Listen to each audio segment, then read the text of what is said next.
Welcome back to my channel. मैं सुजाता जौहरी आप लोगों का अपने यूट्यूब चैनल पे स्वागत करती हूँ। तो जो लोग मेरे चैनल में नए होंगे मेरे चैनल को लाइक कर लीजिएगा, सब्सक्राइब कर लीजिएगा और बेल आइकन बटन को प्रेस कर लीजिएगा ताकि मेरा नोटिफिकेशन आप लोगों तक सबसे पहले पहुंच सके। तो आइए आज हम लोग बात करते हैं कि देवशयनी एकादशी कब है और चतुर्मास कब से शुरू हो रहा है एवं देवशयनी एकादशी से विष्णु भगवान जी विश्राम करने के लिए चले थे। तो साल 2025 में देवशयनी एकादशी 6 जुलाई को पड़ रही है।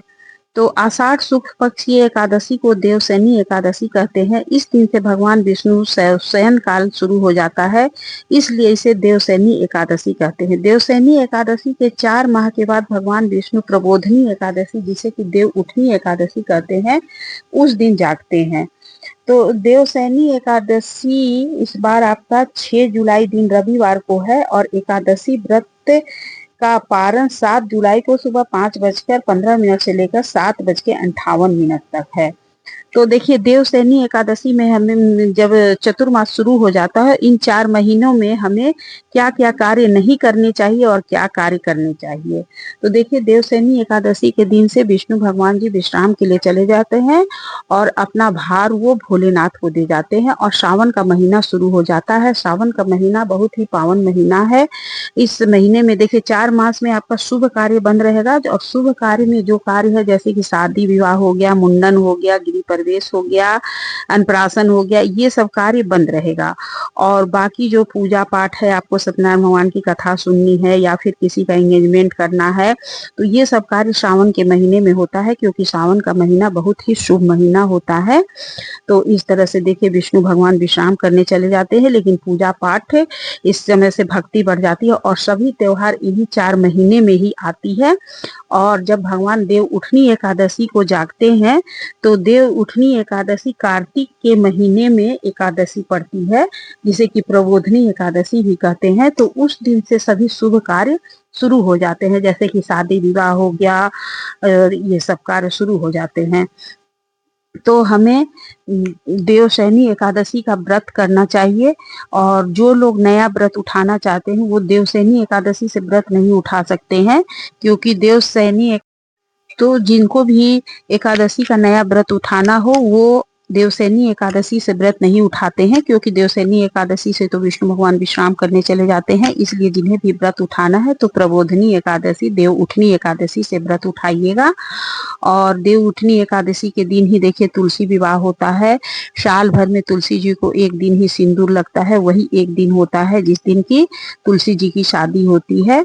तो हम लोग उसे बड़े धूमधाम से मनाते हैं।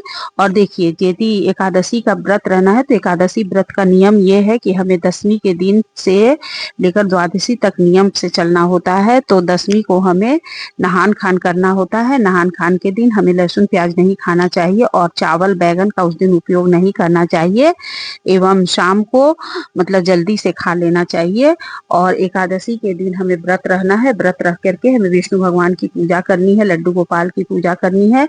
तो पूजा विधि मेरे चैनल पे आ गया है देवशयनी एकादशी का, आप लोग देख लीजिएगा। और देवशयनी एकादशी की पूजा विधि मैं डाल चुकी हूँ। और उसके बाद से हमें पारण के दिन क्या करना है, व्रत वाले दिन तो हमें फलाहार पे रहना है, अन्न का उस दिन सेवन नहीं करना होता है। और सुबह में भी शाम में भी पूजा करके आप भगवान को भोग लगाइएगा और विष्णु भगवान का पूजा करिएगा। यदि विष्णु भगवान का फोटो नहीं होगा तो आप लोग लड्डू गोपाल की पूजा करिएगा। और यदि सबके घर में तो फोटो लगभग लगभग होता ही होगा। तो इस तरह से हमें देवशयनी एकादशी के व्रत को करनी चाहिए। और पारण हमें द्वादशी के दिन करना है और हमें हरिवासर के अंदर ही पारण कर लेना है। तो पारण का समय इस बार द्वादशी तिथि 7 जुलाई को सुबह 5:15 से लेकर 7:58 तक है।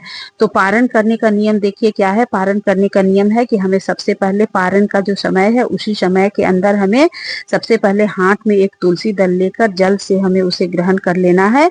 उसके बाद से हमें पहला कौर अपने मुख में चावल डालना चाहिए। चावल से एकादशी व्रत का पारण होता है। तो प्लीज़ दोस्तों, मुझे जितनी जानकारी थी मैं आप लोगों को जानकारी दे दी।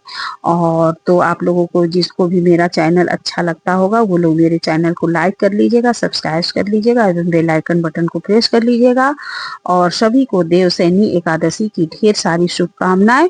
तो 4 महीने बाद जो देव उठनी एकादशी होगी वो कब है? तो देव उठनी एकादशी कार्तिक के महीने में पड़ती है। तो इस साल देव उठनी एकादशी 2 नवंबर दिन रविवार को है और इसका पारण 3 नवंबर दिन सोमवार को होगा।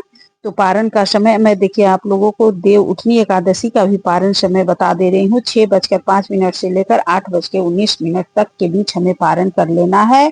तो इस तरह से हमें देवशयनी एकादशी और देव उठनी एकादशी दोनों के बारे में मैं आप लोगों को बता दी। तो सभी लोग कमेंट में जय विष्णु